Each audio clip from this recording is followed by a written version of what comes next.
Krishna Krishna Sai Krishna Krishna Krishna Sai Krishna.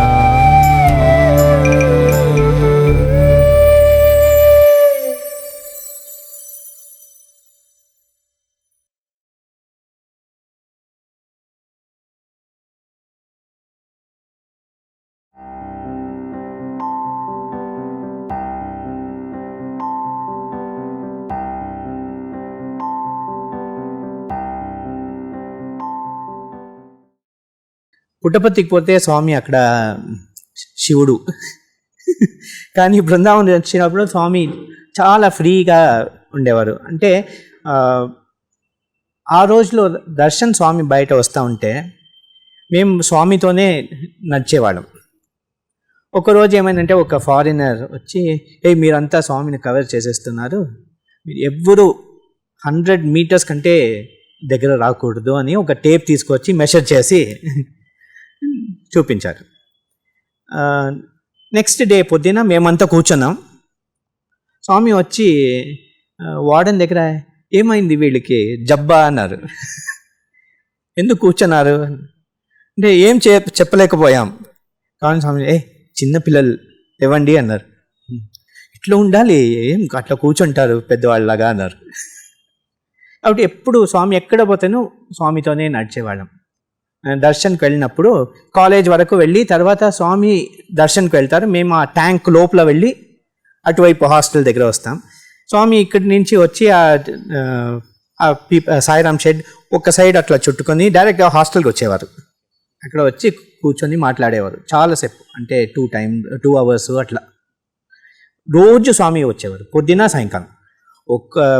ఒక్క పూట రాలేదంటే ఏమో సరిగా లేదని మాకు తెలుసు, ఏమో స్వామి దేనికో కోపంగా ఉన్నారని తెలుసు.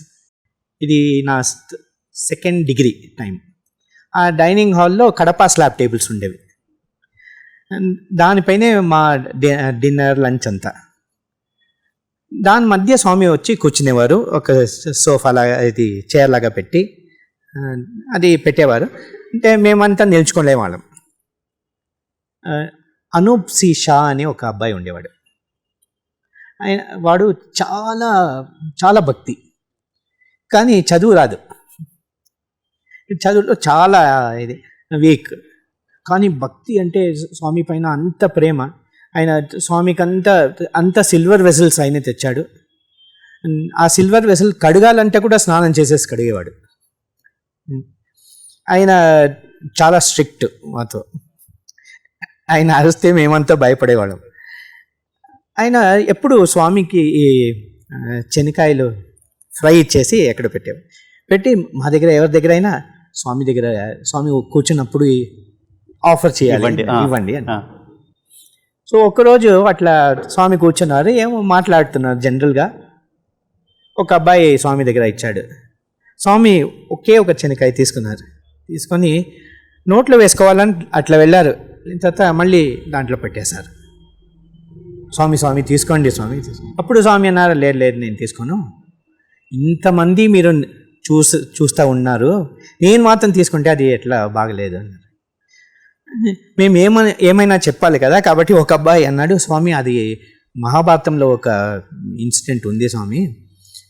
దుర్వాస మహర్షి 10,000 disciples వెళ్ళి అక్కడ నేను భోజనంకి వస్తాను, స్నానం చేసుకుని వస్తానని వెళ్ళిపోయారు. ఈ పాండవులంతా ఏం చేయాలి అని తెలియకుండా చాలా కష్టపడుతుంటే ద్రౌపది ప్రార్థన చేసింది, స్వామి అక్షయ పాత్రం కడిగి పెట్టేసినాను, ఏం చేసేది అని కృష్ణ పరమాత్ముడి దగ్గర ప్రార్థన చేసుకుంటే కృష్ణ పరమాత్ముడు అక్కడే వచ్చారు, ప్రత్యక్షమై నాకేమైనా ఇవ్వు, నాకు ఆకలిగా ఉంది అన్నారు. ఆ కథ అంతా కంప్లీట్గా చెప్పిన తర్వాత కృష్ణుడు ఒక్క చుక్కను నోట్లో వేసుకుంటే అందరూ ఆ 10,000 disciples అందరూ కడుపు నిండిపోయింది స్వామి అన్నాడు. అయితే ఏమన్నారు, స్వామి మీరు తీసుకుంటే మేమంతా తీసుకున్నట్లే అన్నాను. ఓ అట్లా మీరంతా దుర్వాసులు శిష్యులా అన్నారు. లేదు స్వామి, లేదు స్వామి. అప్పుడు స్వామి అన్నారు, మీ లాజిక్ కరెక్ట్ కాదురా అన్నారు. అంటే అహం వైశ్వానరో భూత్వా ప్రాణినాం దేహమాశ్రిత, మీ కడుపులో అంతా నేనే ఉన్నాను జఠరాగ్నిగా, కాబట్టి మీరంతా తింటే నేను తిన్నట్లు అన్నారు. ఇలాగా ఒక్కొక్కసారి ఏమో ఏమో చెప్పేవారు స్వామి, ఒక్కొక్క సందర్భము చాలా ఫ్రీగా మాట్లాడేవారు స్వామి. ఇప్పుడు మన వాల్టర్ కోవన్ బ్లాక్ 1977లో వచ్చింది కదా, ఆ బ్లాక్ కట్టే ముందు ఫస్ట్ డైనింగ్ హాల్ కట్టాలని స్వామి ఏం చేశారంటే అటువైపు పెద్ద డైనింగ్ హాల్ లాగా కట్టేశారు. అంటే ఆ ఏనుగులు ఉన్నాయి కదా, దాని కింద వెళ్తే స్టెప్స్ అక్కడ ఉన్నాయి, ఒక పెద్ద డైనింగ్ హాల్, ఆ లాస్ట్లో కిచెన్. అది 15th July 1976 ఆ రోజు ఇనాగ్రేషన్ చేసేటానికి స్వామి వచ్చారు. అంటే ఒక 9 o'clock అలాగా పొద్దున్న స్వామి వచ్చారు. అలాగ వచ్చి స్వామి ఆ ఓవెన్ పొయ్యి కట్టెల పొయ్యి, అదే కట్టెల పొయ్యి, అదంతా స్వామినే అంటించారు. అంటించి అంతా వంట అంతా ప్రారంభించండి అన్నారు. దాని తర్వాత స్వామి అక్కడ వచ్చి కూర్చున్నారు. మన బ్రిగేడియర్ బోస్ గారు ఉన్నారు, ఆయనే కన్స్ట్రక్షన్ అంతా సూపర్వైజ్ చేసింది ఆయనే. ఆయన ఐఐటి డైరెక్టర్గా ఉండేవారు. కానీ పాపం చాలా భక్తితో ఒక గొడుగు పెట్టుకొని అక్కడ పొద్దున్న నుంచి 7 గంటల నుంచి సాయంకాలం 6 గంటల వరకు అక్కడే నిల్చుకొని సూపర్వైజ్ చేసేవారు. స్వామికి చాలా నచ్చింది కాబట్టి స్వామి వచ్చి ఒక ఒమేగా వాచ్ సృష్టించారు ఆయనకి. అదైన తర్వాత స్వామి అందరికీ నమస్కరించి స్వామి వెళ్ళిపోయారు దర్శనం ఇచ్చేయడానికి. కాలేజ్ వెళ్ళండి అన్నారు. మేము కాలేజ్ వెళ్తే స్వామి అక్కడ వచ్చారు. 10 గంటలకి స్వామి కాలేజ్ వచ్చారు. కాలేజ్ అంతా ఒకసారి చుట్టారు. అట్లా తర్వాత ఆడిటోరియంకి వచ్చి ఒక ఉపన్యాసం ఇచ్చారు. అంటే 1 hour 15 minutes ఒక ఉపన్యాసం. ట్రాన్స్లేషన్ లేదు సార్? ఉండేది ఇప్పుడు, ఎందుకంటే అన్ని చోట్ల నుంచి స్టూడెంట్స్ వచ్చేవారు కదా, కాబట్టి ఉండేది. అదైన తర్వాత స్వామి హాస్టల్కి వెళ్ళండి, నేను వస్తున్నాను అన్నారు. మేము ఇక్కడ వస్తే లంచ్ టైం స్వామి వచ్చారు. వచ్చిన తర్వాత స్వామి అన్నారు, చూడండి నేను మీ హాస్టల్ యాక్టివిటీస్ అంతా ప్రారంభించడానికి వచ్చాను, ఇప్పుడు మీకు ఒకటి కొత్తగా నేర్పిస్తున్నాను అన్నారు. అంటే స్వామి అన్నారు, ఎటువంటి ఫుడ్డో అటువంటి హెడ్, తలంపులు అట్లా ఉంటాయి, ఎటువంటి తలంపులో అటువంటి గాడ్, ఫుడ్ హెడ్ గాడ్ అన్నారు. కాబట్టి మీ ఫుడ్ బాగా ఉండాలి, అంటే మీ భోంచేసే పదార్థాలు బాగుండాలి, అడల్ట్రేషన్ లేకుండా, వంట చేసే ఆయన మంచి తలంపులు ఉండాలి, అదంతా తర్వాత పాత్రం బాగా కడిగి పెట్టిండాలి. కానీ ఈ కాలంలో అదంతా చూసేటానికి ఎట్లా అవుతుంది, కష్టం కదా. కాబట్టి నేను నేర్పించే ఈ గీత నుంచి ఈ శ్లోకాలంటే అని మీరు చెప్పి నైవేద్యంగా స్వామికి ఇచ్చేస్తే అది మీకు ప్రసాదం అయిపోతుంది, అది మీరు భోజనం చేస్తే అది పర్ఫెక్ట్గా ఉంటుంది. కాబట్టి ఇది పురుషోత్తమ ప్రాప్తి యోగం నుంచి అన్నారు.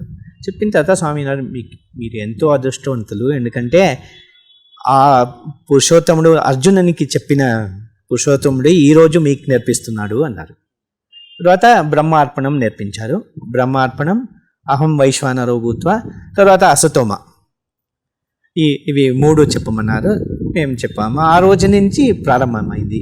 ఇప్పుడు ఎక్కడ వెళ్తేనో స్వామి సంస్థల్లో అందరూ చెప్తుంటారు, ఇంటిలోనూ చెప్తుంటారు సంస్థలు. ఇది ఆ తర్వాత ఏమైందంటే ఒక 2 days తర్వాత మళ్ళీ స్వామి హాస్టల్కి వచ్చారు. మేమంతా భోజనం చేస్తున్నాము. అప్పుడు ఇలాగే ప్రారంభించాను. అంటే ఒక అబ్బాయి ఉండేవాడు నాగరాజ్ అని, వాడికి ఈ శ్లోకాలు తెలుసు. వాడిని స్టూల్ పైన, మేము చిన్న పిల్లవాడు, వాడు స్టూల్ పైన ఎక్కించి మాకు నేర్పించరా అంటే వాడు చెప్పేవాడు. వాడి పేరే బ్రహ్మార్పణం నాగరాజ్ అయిపోయింది. ఇప్పుడు కూడా వాడిని బ్రహ్మార్పణం నాగరాజ్ అని పిలిచేవాడు. ఆయన నేర్పించాడు, నేర్చుకున్న తర్వాత స్వామి అప్పుడిప్పుడు టెస్ట్ చేసేవారు. రెండు రోజులు అయిన తర్వాత వచ్చారు స్వామి. వచ్చి మేము చెప్తుంటే స్వామి అంతా విన్న తర్వాత స్వామి అన్నారు, ఆ అసతోమ వద్దురా అన్నారు, ఎందుకంటే ఇదంతా చల్లారిపోతుంది, ఒకటి వద్దు, మీరు బ్రహ్మార్పణం అహం వైశ్వానరో భూత్వా అది చెప్పండి చాలా అన్నారు. తర్వాత మేమంతా ఉండేటప్పుడు సడన్గా స్వామి ఎవరినైనా పిలిచి నువ్వు బ్రహ్మార్పణం చెప్పురా అన్నాడు. ఒక అబ్బాయి చెప్తున్నాడు, వాడు చెప్పిన దాంట్లో ఏమో తప్పు ఉంది, మేము కొత్తగా నేర్చుకుంటున్నాం కదా, అది ఏం తప్పని మాకు తెలియదు. స్వామి మళ్ళీ చెప్పుకున్నాడు. అని ఏం చెప్తున్నాడని పచామ్యన్నం చతుర్విధం అని చెప్పేటానికి పచామ్యనం చతుర్భుజం అని చెప్తున్నాడు. అలాగా చాలా ఇన్సిడెంట్స్ ఉండేవి. కృష్ణ కృష్ణ సాయి కృష్ణ